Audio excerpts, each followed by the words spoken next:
So let's start with the MCQs of assignment 1. यहाँ पे MCQs में सामने सामने आंसर्स दे रखे हैं, but that is not the case. तुम्हें तो PDF तो मिल ही जाएंगे कहीं ना कहीं से. Will be discussing the salient features कि हम लोग को MCQs क्रैक कैसे करना है. तो स्टार्ट करते हैं. विच of the following areas can be included in health. तो ये हमें मालूम है कि हमें कौन कौन सा एरिया देखना है. तो ये सारे के सारे एरियाज ही इंपॉर्टेंट होंगे. जैसा कि तुम देखो कि इंक्लूड हेल्थ रिसर्च में क्या क्या चीज़ें हमें देखनी है. तो सबसे पहले तो ये देखना है कि कैसे हेल्थ को हम पॉपुलेशन के हेल्थ को इम्प्रूव कर रहे हैं कि नहीं. जो कोई डिजीज़ का जो प्रोग्रेशन है हम उसको प्रेडिक्ट कर पा रहे हैं कि नहीं. Prevention of various diseases to explore the various society community based programme का intervention of disease prevention control. ये सारे ऑल ऑफ दी अबव ही आंसर होंगे इसके. Coming to the second question तो बहुत ही आसान सा है. उस देखो यहाँ पे लिख रखा हुआ है कि what is the appropriate for sample and sample size. So should be representative of the population. External validity और जनरलाइजेबिलिटी, ये इंपॉर्टेंट वर्ड है कि एक्सटर्नल वैलिडिटी और जनरलाइजेबिलिटी. ठीक है.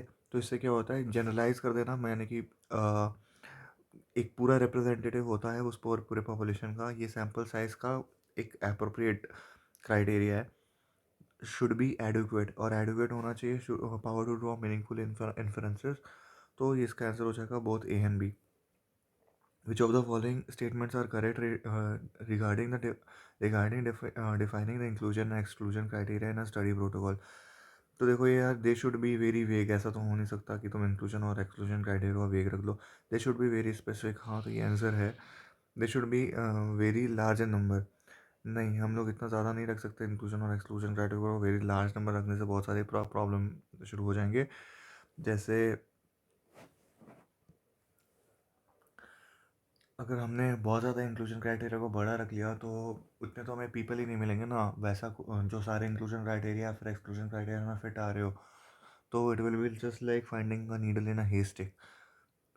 It is important to define exclusion criteria in a clinical trial. It is not important. तो ये not important क्यों ना हो भाई, पहले ही तो हमें डिफाइन करना पड़ेगा कि एक्सक्लूजन क्राइटेरिया क्या है.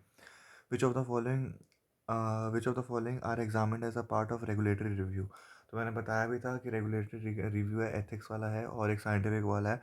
तो साइंटिफिक वाले में हमने क्या क्या चीज़ें पढ़ रखी थी, और एथिक्स एथिक्स जो ह्यूमन से रिलेटेड सारा चीज़ें थी. देखो यहाँ पे लिख रखा होगा, ये रहा. तो देखो यहाँ पे बता रखा हुआ है कि साइंटिफिक रिव्यू में नोवेल्टी, रैशनैलिटी और जस्टिफिकेशन आ जाएगा. रेगुलेटरी रिव्यू में बाकी सारी चीज़ें आ जाएंगी. एथिक्स में ह्यूमन सब्जेक्ट का प्रोटेक्शन आ जाएगा. तो यहाँ पे देखो, यहाँ पे सारे ऑल ऑफ दी अबव भी आंसर जाएगा. देखो यहाँ पे लिख रखा हुआ information regarding the transfer of the funds and utilization of the fund. तो साइंटिफिक कम्युनिटी इसका लेके क्या करेगा. Shipment of the samples and transfer of data outside the country. फिर साइंटिफिक या फिर एथिकल कम्युनिटी को इससे लेना देना नहीं है कुछ.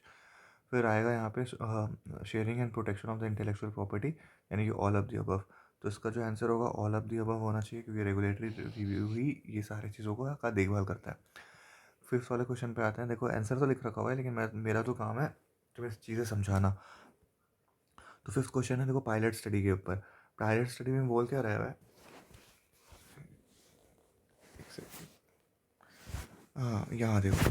तो फिर पायलट स्टडी में क्या बोल रखा हुआ है. Which of the following is not true in case of pilot study. देखो पायलट स्टडी क्या होता है ना. देखो पायलट स्टडी को मैं पायलट स्टडी पता नहीं नाम क्यों दे रखा हुआ है. मुझे तो याद रहता है ये प्रैक्टिस स्टडी से. प्रैक्टिस स्टडी वही वाली चीज़ है कि पहले अगर मान लो कि अगर हमारे छोटे मोटे हम लोग ट्रायल्स करके देखते हैं थोड़ा सा. जो भी हम लोग छोटे लोगों पे ट्राई करते हैं, छोटे सैम्पल साइज पे हम लोग ट्राई कर रहे होते हैं to begin our real experiment. तो रियल एक्सपेरिमेंट से पहले हम लोग को छोटे छोटे केसेस पे ट्रायल कर लेना चाहिए, तभी जाके हम लोग उसको अच्छे से डिफाइन कर. ऐसे सोचो ना कि जैसे कि अगर तुम्हें कार पार्किंग करनी है, तो कार पार्किंग पहले तुम सड़क पे तो गाड़ी को लेके नहीं उतर जाते हो ना, तो तुम अपने पार्किंग लॉट में प्रैक्टिस करते हो. तो pilot study is just like practice a run before doing something big. Just like when you practice driving a car in a parking lot before hitting the road, researchers do a pilot study to test their ideas, methods on a small scale before doing a larger study. It helps them figure out everything, if everything works smoothly, and if they need to make a change before they start the main study. तो coming to the question, please see कि which statement is not true. तो not true क्या है? Ethics committee approve the main study only after the successful completion of the pilot study. यार ethics थोड़ी करेगा, ethics committee तो human trial वाले से है ना। तो बेसिकली यहाँ पे देखो बाकी कौन कौन से ट्रू स्टेटमेंट है ये भी चेक कर लेते हैं। They are conducted for developing and testing adequacy of the research instruments. True, correct. They establish whether the sampling frame and techniques are effective. हाँ, करेक्ट। ठीक है। And they are small scale studies, तो ये मैं मालूम ही है। Coming to the question number 6, before initiating a study involving primary data collection, principal investigator must ensure that various approvals are obtained. Which of the following approvals is absolutely mandatory? तो mandatory देखो यार, ethics committee वाले लोग एकदम ही mandatory होते हैं, इसके बिना काम आगे नहीं बढ़ सकता। ध्यान रखना, ये वाला एकदम मस्ट नो एमसीक्यू है। Which is the best source for information of effect modifiers while exploring the cause and effect of a relationship in a in a research study? तो देखो, effect modifiers ना क्या होते हैं ना, आप समझ लो अच्छे से। effect modifiers are factors that change the relationship between the exposure and the outcome। ठीक है। they are like special condition which can alter how strong or weak the effect of the exposure is on the outcome। जैसे क्या होता है, मतलब मैं तुम्हें बोलूँ कि इफेक्ट मॉडिफायर कैसे समझा सकता हूँ, वैसे समझा सकता हूँ कि लाइक ऐसे समझो कि तुम आइसक्रीम बेचने जा रहे हो। आइसक्रीम खाने से लोगों को खुशी मिलती है, बट क्या आइसक्रीम खाने से लोगों को खुशी मिलती है? नहीं। ठंड में तो कोई आइसक्रीम नहीं खा रहा ना। तो इट्स ऑल्सो द ये सनी वेदर, या फिर सनी वेदर हो या फिर बहुत बाहर धूप हो, तब जाके लोगों को आइसक्रीम खाने से खुशी मिलेगी। तो इफेक्ट मॉडिफाई हो गया ना आइसक्रीम का लोगों को खुश करने में। किसने मॉडिफाई कर दिया? सनी वेदर ने कर दिया। ठीक है। सो हाँ, तो basically this is the thing. अब क्या होता है, तो हमें ऐसे टाइम पे क्या करना चाहिए? इफेक्ट मॉडिफायर्स को अगर हम लोगों को नलीफाई करना है, इफेक्ट मॉडिफायर्स को अगर हमें ठीक करना है, तो हमें थॉरो रिव्यू लिटरेचर करना पड़ेगा। थॉरो रिव्यू लिटरेचर मतलब बहुत सारे स्टडीज़ में वो लोग देखेंगे कि मतलब क्या उन्होंने गड़बड़ करी है, या फिर उन्होंने कौन कौन से क्राइटेरियाज को चेक करे नहीं करे। ये सब भी हो सकता है। जैसे for example in a study if about the effects of से smoking on lung cancer, as could be an effect modifier, है ना। एज से भी तो मॉडिफाई हो रहा होगा, because it might change how much smoking increases the risk of getting lung cancer. Coming to the question number 8, the policymakers want to know whether the introduction of the pentavalent vaccine in the national program is resulting in the reduction in the number of hemophilus influenza cases. Which of the following studies will have to conduct to find an answer? इसका answer होगा field trial. अब देखो, the thing is field trial. What is field trial?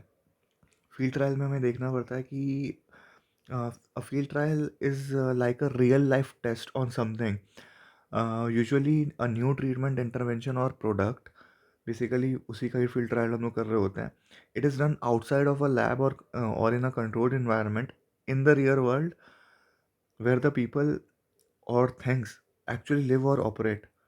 Just like how a car is tested on the actual roads, a field trial test tells how well something works or how effective it is on the everyday situation. In medicine, what happens in medicine ये देखना हमें कि field trials might involve testing a new drug in a community or a medical advice in a hospital setting to see how well they work in real life conditions। तो basically field trial का मतलब यही है कि वो real life condition में आने से पहले वो कैसे तुम्हारे को काम करके समझाएगा।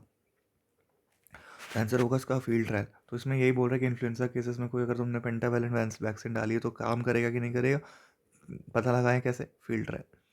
वाटर कन्फाउंडर्स। अब ये देखो, कन्फाउंडर तो मैं तुम्हें समझा सकता हूँ कि कैसे इसको समझते हैं। पहले देख लेते हैं कि ए और बी है। कन्फाउंडर्स का आंसर तो बता ही रखा है, ए एंड बी है। बट वाटर कन्फाउंडर्स, तो देखो यार, basically they are the trouble maker of the research studies. ठीक है। बेसिकली क्या है ना कि they are factors that can mess up the results by making it seem like one thing but is causing an effect, but when reality it's something else. Imagine करो कि you are trying to figure out if eating ice cream makes people happier, फिर से same चीज़ हो गया। तो यहाँ पर जो सनी वेदर था, सनी वेदर की वजह से लोग हैप्पी हो रहे थे, तो कंफाउंडिंग फैक्टर तो यहाँ पे हो गया ना, सनी वेदर हो गया। इन मेडिसिन भी तो ये भी बहुत ट्रिकी हो जाता है ना कि कैसे कैसे कंफाउंडिंग एरर्स आ सकता है। तो बेसिकली कंफाउंडिंग मतलब they affect the study variable as well as the outcome. तो स्टडी वेरिएबल को भी अफेक्ट करता है, आउटकम आउटकम को भी अफेक्ट करता है। There study can be minimize by proper study design and to the stratified analysis. Stratified analysis अगर हम लोग जो करते हैं ना, कि एक एक स्टडीज़ को अलग अलग लेवल पे आगे हम लोग बढ़ा रहे होते हैं, तो उसकी वजह से कंफाउंडर्स अपने आप ही मिनिमाइज हो जाता है। उसका आंसर हो जाएगा both A and B. Which of the following is not a type of study, मतलब not a type of study design.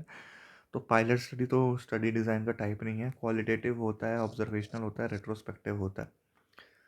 Which of the following is any systemic error in the design, conduct or analysis of a study that results in a erroneous estimate of a exposure effect on the rest disease is called।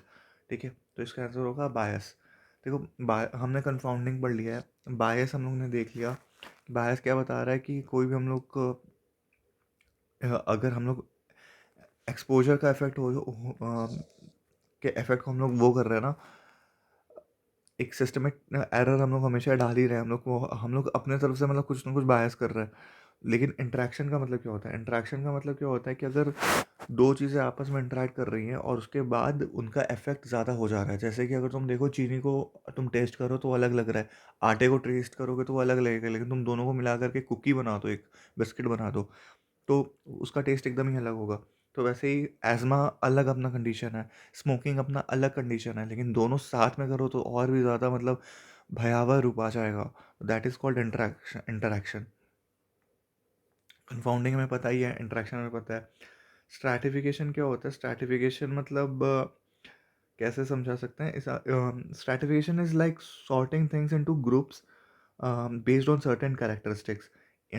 Imagine करो, you are organising a party and you want to make sure that everyone has fun. You might group people based on their interests, like putting all the gamers together and all the dancers together, है ना? अगर तुम party में सबको बुला रहे हो तो तुम्हें गेमर्स को अलग रखना पड़ेगा, डांसर्स को अलग रखना पड़ेगा। तो वैसे ही क्या होगा ना, मेडिसिन में क्या होता है ना, रिसर्चर्स क्या करते हैं, स्ट्रैटिफिकेशन को करते हैं। स्ट्रैटिफिकेशन से क्या होता है कि अलग अलग ग्रुप के लोग अलग अलग मतलब सर्टेन ट्रेड्स दिखाते हैं, अलग अलग जेंडर के लोग हो जाएंगे। सर्वाइकल कैंसर अब पुरुषों को तो नहीं होने वाला ना, वो तो महिलाओं को ही होगा। ठीक है, वैसी वैसी चीज़ें कि तुमने बेसिकली स्ट्रैटिफिकेशन का मतलब क्या होता है, ग्रुपिंग करना। ठीक है, तो ये होता है इंटरेक्शन का मतलब क्या होता है। ठीक है, दो लोग आपस में इंटरेक्ट करेंगे और ज़्यादा म्यूचुअल ज़्यादा बड़ा इफेक्ट दिखाएंगे। विच of the following is not a part of ethics review of a project? कौन सा चीज़ है ethics review of the project का पार्ट नहीं है ये? Inform consent, document and procedure, competence of a researcher and institute conducting the research, uh, sharing the and protection of the intellectual property, care and support during and after completion of the research। तो इसका answer होगा third वाला, sharing and protection of the intellectual property. ये regulatory में जा सकता है। ठीक है, बाकी कंसेंट लेना लोगों से और कंपिटेंस देखना कि सारे जो रिसर्चर्स हैं वो सही काम कर रहे हैं कि नहीं, क्योंकि सामने वाले का तुम टाइम वेस्ट ही क्यों करोगे, और उनको सपोर्ट वगैरह देना after completion and during the research, ये सारा का सारा काम एथिक्स वालों का ही होता है। बट रेगुलेटरी वालों का काम ही होगा sharing and protection of intellectual property. अब क्या होगा 13th वाले में, देखते हैं 13th वाले में फिर से आएगा, a study conducted to assess the extra pyramidal side effects of a new anti psychotic drug in patients with schizophrenia. Many of this patients were smokers. ठीक है, अभी देखो, एक तो साइजोफ्रेनिया का बात कर लिया इसने, एक स्मोकर्स का बात कर लिया। ठीक है, and some of them were on anticholinergic drugs. What is the role of the anticholinergic drugs in study? ठीक है, तो बेसिकली एंटीकोलिनर्जिक ड्रग वही हो गई ना, आइसक्रीम हो गई।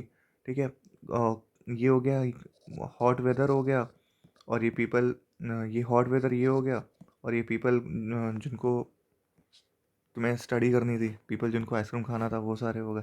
तो बेसिकली ये इफेक्ट मॉडिफायर की तरह काम करेगा। 14 नंबर देखते हैं। Before initiating the study, the principal investigator must ensure the various approvals obtained. Which of the following approval is absolutely mandatory? Ethics approval, committee approval, हम लोगों ने पहले भी पढ़ रखा हुआ है। The policymakers want to know whether the introduction of a new rotavirus vaccine is in the national, मतलब रोटावायरस वैक्सीन को लेकर लाना चाहते हैं, वो जानना चाहते हैं कि ये immunization program is resulting in the reduction of the morbidity and mortality from the rotavirus, which of the following study will they have to conduct to find an answer. ठीक है, तो बेसिकली अब ये नहीं करना पड़ेगा फील्ड रैंडमाइज कंट्रोल ट्रायल। अब ये फील्ड रैंडमाइज कंट्रोल ट्रायल है क्या? ये हम लोगों ने अभी इन्फ्लुएंजा वाले क्वेश्चन में पढ़ा था कि इन्फ्लुएंजा की वैक्सीन आई है, उसको टेस्ट करना है। जैसे ऐसे देखो ना कि तुम नया क्रॉप उगा रहे हो, फर्टिलाइज़र उगा रहे हो, तुमने उसको बहुत सारे किसानों को दे दिया और फिर उन्होंने उससे फर्टिलाइज़र को यूज़ किया क्रॉप को उगाने में। तो अगर ये फर्टिलाइज़र अच्छा होगा तो फिर ये मार्केट में उतर जाएगा। ठीक है, तो बेसिकली ये फील्ड ट्रायल है। फील्ड ट्रायल को मतलब बेसिकली सबसे फील्ड ट्रायल इसीलिए कहते हैं क्योंकि ये फील्ड्स में पहले थोड़े जो क्रॉप्स और फर्टिलाइज़र्स के लिए यूज़ हुआ करता था, इसलिए फील्ड ट्रायल हो गया। तो हमने ये ऑलरेडी ये क्वेश्चन डिस्कस कर ही रखा हुआ है। यहाँ पे देखो केस कंट्रोल स्टडी और केस सीरीज़ तो हम लोग बाद में भी पढ़ेंगे, बहुत इसको बिना पढ़े तो नहीं जा सकते। लेकिन इकोलॉजिकल स्टडी क्या होता है ना, इकोलॉजिकल स्टडी वो वाली स्टडी होती है जिसमें ऑफकोर्स इकोलॉजिकल पैरामीटर्स इंक्लूड हो जाए। But in medicine ecological studies might look at how factors like air pollution और access to health care services और access to healthcare services affect the health of an entire community or population rather than just an individual patient। तो basically वही बता रहा है कि ecological study में यही होता है, क्या होता है कि वो जो एयर पॉल्यूशन है और जो वो या फिर कोई भी पॉल्यूशन वाला जो चीज़ है वो एक पूरे कम्युनिटी को कैसे अफेक्ट कर रहा है, not just an individual. What effect does increasing the sample size have upon the random error. तो देखो यार, सैम्पल साइज़ को अगर तुम बढ़ाओगे तो रैंडम एरर तो कमेगा ना। ठीक है, तो बेसिकली क्या होता है ना, एक रुपये का कॉइन ले लो, उसमें एक हेड्स आएगा या फिर टेल्स आएगा, तुम उसको 5 बार उछालोगे। ठीक है, तो हो सकता है कि 5 के 5 बार हेड्स आ जाए, लेकिन उसको अगर 500 बार उछालोगे तो तकरीबन चांसेस यही हैं कि तकरीबन 250 बार ही हेड्स आएगा या फिर 250 बार टेल्स आएगा या फिर तकरीबन 300 बार हेड्स आ जाएगा, 300 बार टेल्स आ जाएगा। ठीक है, 40-40-60 हो सकता है, 55-50-45 हो सकता है, 50-50 हो सकता है। बेसिकली एरर कम हो जाएगा। और लेकिन अगर तुमने कम सैम्पल साइज लिया है तो हो सके एरर बहुत एकदम ही ज़्यादा हो, है ना। तो coming to the question number 17, which of the following best describes the scientific inquiry that seeks to understand the acceptability and functionality of health program. तो इसका आंसर है भैया इम्प्लीमेंटेशन रिसर्च। अब समझ लेते हैं इम्प्लीमेंटेशन रिसर्च का मतलब क्या है। इसका मतलब ये होता है कि मेडिसिन में हम लोगों ने जो भी चीज़ें डिस्कवर करी है, it's like finding the best strategies to make sure that good ideas actually make a difference in people's life. समझ लो, तो इम्प्लीमेंटेशन का मतलब वही है होगा इन मेडिसिन। अगर तुम देखोगे ना तो implementation research helps find the best veg to make sure the treatments, whatever programs we are using, the treatments, the programs or the policies actually get used the way they are supposed to be used in the hospitals, clinics और communities। तो ये हो जाएगा implementation research और यही है तो हमें करना है। यहाँ पे देखो मैं ट्रांसलेशनल रिसर्च के बारे में बोलना चाहूँगा। ये वो रिसर्च होती है जो कि हमने स्टडी करी साइंस के थ्रू और जो कुछ पीपल का बिलीव है। ठीक है, बिलीफ।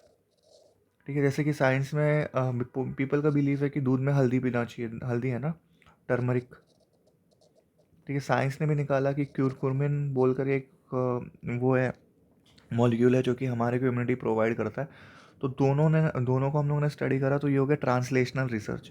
हाउएवर ट्रांसलेशनल रिसर्च से साइंटिफिक कम्युनिटी का अभी कुछ लेना देना नहीं है। ठीक है, मतलब है लेकिन मतलब बेस्ट यहाँ पे क्वेश्चन क्या लिखा है, बेस्ट डिस्क्राइब। तो best to describe implementation research ही करता है। Coming to the question number 18 में देखो क्या लिख रखा हुआ है, the following statement describes the confounding and effect modification, what which of the statement is are correct. Confounding और इफेक्ट मॉडिफिकेशन दोनों के बारे में बोल रखा हुआ है। कंफाउंडिंग के बारे में भी मालूम है क्या चीज़ है, वही याद रखो। कंफाउंडिंग में क्या था, कंफाउंडिंग में वो था ना, वो आइसक्रीम वाला एग्जाम्पल। तो what is the in study relationship between the coffee drinking and oropharyngeal cancer, smoking is a confounder. चलो, सही है। तो in a study to explore relationship between the hepatitis B infection and post-infection hepatic sequelae, habit of alcohol drinking acts as a effect modifier, as and the patients with this habits may be excluded from the study। ये भी सही बात है, यानी कि दोनों को अच्छे से समझा रहा है कि हमें कंफाउंडिंग एरर कौन से है वो भी पहचानना है, और इफेक्ट मॉडिफायर के अगर अल्कोहल पी रहा है तो उसकी वजह से इफेक्ट मॉडिफाई होगा ही ना। तो ए और बी दोनों के दोनों करेक्ट है। Issues regarding the shipments of the samples and transfer of the data outside the country may be examined by regulatory review। अरे एथिक्स वाला तो हमने बता ही दिया, क्या है साइंटिफिक रिव्यू बता ही दिया, रेगुलर जो भी बचता है वो रेगुलेटरी रिव्यू। बहुत आसान से क्वेश्चंस बन रहे हैं। 20वां नंबर क्वेश्चन देखो क्या लिख रखा हुआ है, which of the following discipline contribute to the health research. ठीक है, बायोमेडिकल रिसर्च, हाँ होता ही है, इसी का तो एग्ज़ाम है भैया। ठीक है, तो बायोस्टैटिस्टिक्स, हाँ सही। Social science research, all of the above. देखो यहाँ पे जितने भी एमसीक्यूज होंगे ना, जहाँ पे तुमको सारे के सारे ऑप्शन बहुत ज़्यादा कन्विंसिंग लग रहे हो और all of the above option में हो, तो गो फॉर इट ना। ठीक है, वैसे भी तो तुम्हारे इस एग्ज़ाम में वो तो आने वाला है नहीं, नेगेटिव मार्किंग होने वाली है नहीं, तो ऑल ऑफ द अबव कर लो। अब पता नहीं जब तुम एग्ज़ाम देने जा रहे हो तो शायद ये लोग नेगेटिव मार्किंग करके भी मतलब तुम्हारा खून जलाना शुरू कर दे, बट नहीं करेंगे। Which of the following best describes a study done in a laboratory setting using animals? इसको कहते हैं bench based research. Transnational research के बारे में हम लोगों ने बता दिया, बेसिक बिलीफ और साइंटिस्ट के बारे में होता है। थ्योरेटिकल रिसर्च मतलब बस मैंने थ्योरी लगा दी है कि यार ये वाली चीज़ें होंगी, तो बस मैंने थ्योरी पे प्रूव करा है, तो तुम्हें मालूम है थ्योरी वाला चीज़ क्या हो सकता है। प्रिवेंटिव रिसर्च भी बहुत सारी चीज़ हो सकती है। बेंच बेस्ड रिसर्च क्या है, जहाँ पे तुम्हें बस बेंच पे बैठे बैठे सारा काम हो जा रहा है तुम्हारा।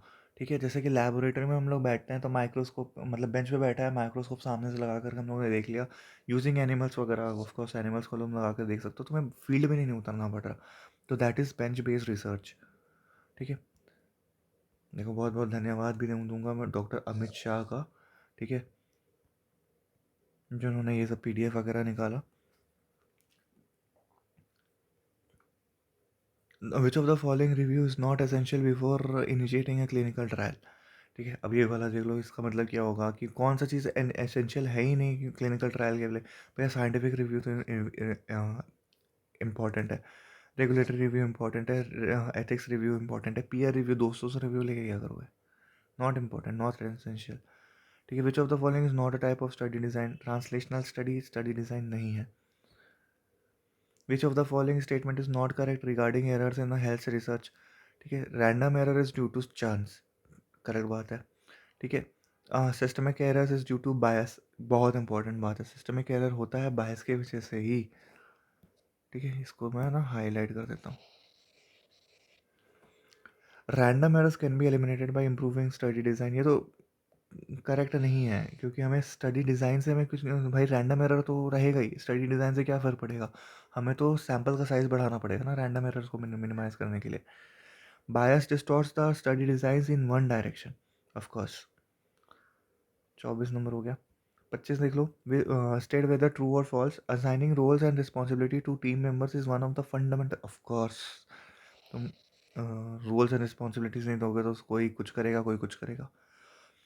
देखिए 26 नंबर देख लो, health research is usually focus on which of the following is. मैं मुझे ऑल ऑफ द अबव दिखाई दे रहा है, मैं पहले मुझे लगने लगेगा कि हाँ भैया 75% आंसर यही होने वाला है। अब देख लो सारी चीज़ें बता रहा है कि नहीं। Estimation of disease burden, prevention of common, easy question, आगे बढ़ता है। 27 number, which of the following is not a component of research study. ठीक है, setting up a institute scientific community. देखो रिसर्च स्टडी का कॉम्पोनेंट इंस्टीट्यूट वो कैसे बनाएगी यार। ठीक है, कैलकुलेट कर सकती है सैम्पल साइज को, ठीक है, स्टडी का टूल डिज़ाइन कर सकती है, डेवलप कर सकती है, ठीक है, फ्रेमिंग द रिसर्च क्वेश्चन, वो रिसर्च क्वेश्चन बता सकती है। सेटिंग अप अ इंस्टीट्यूट का साइंटिफिक कम्युनिटी ये उसका थोड़ी है का।